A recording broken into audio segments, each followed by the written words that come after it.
আমরা। আমাদের সিলেট মরমী বাউল সাধকদের একটা ভূমি, উর্বর ভূমি বলে। এইটা সিলেট অলি আল্লাহর সাধক পুরুষদের পুণ্যভূমি এটা। প্রিয় বিয়ানীবাজারবাসী, দ্রুতগতির প্রতিশ্রুতিশীল ইন্টারনেট সংযোগ, বিটিআরসি অনুমোদিত ইন্টারনেট সার্ভিস প্রোভাইডার alvi.net এখন আপনার এলাকায়। আয়োজিত আজকের এই অনুষ্ঠান এর সভাপতি, অনুষ্ঠানের উদ্বোধক, লোক গবেষক আমার প্রিয় সুমন কুমার দাস দাদা, আজকের এই উৎসবের প্রাণপুরুষ বাউল হেলালুদ্দিন সরকার আমার পাশে উপবিষ্ট।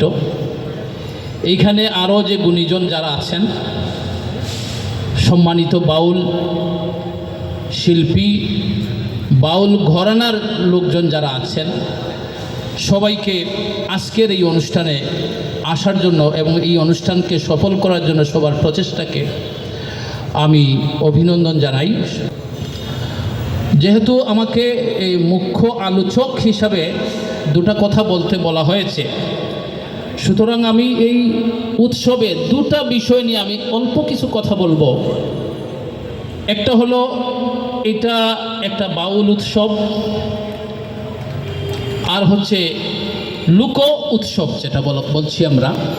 আমাদের সিলেট মরমী বাউল সাধকদের একটা ভূমি, উর্বর ভূমি বলে।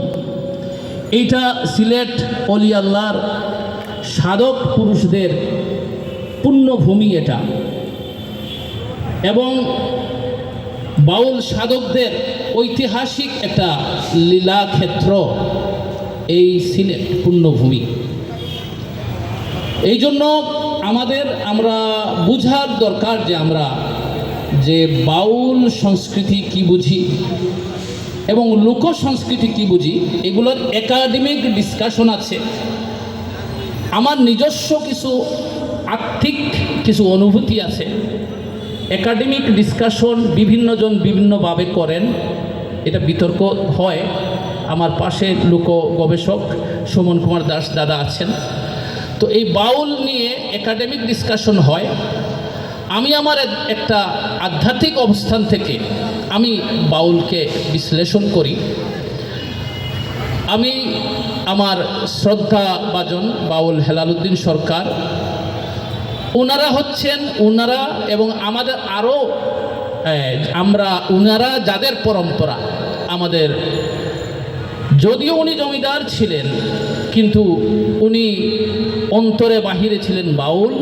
হাসন রাজা, রাধারমন, আমাদের সৈয়দ শানুর, আমাদের সীতালং, আমাদের মরমী কবি কামাল পাশা, দূরবীন শাহ, আমাদের শাহ আব্দুল করিম, এবং এদের পরম্পরা ধরে আমাদের সিলেটের এই ঐতিহ্য বাউল ঘরানা,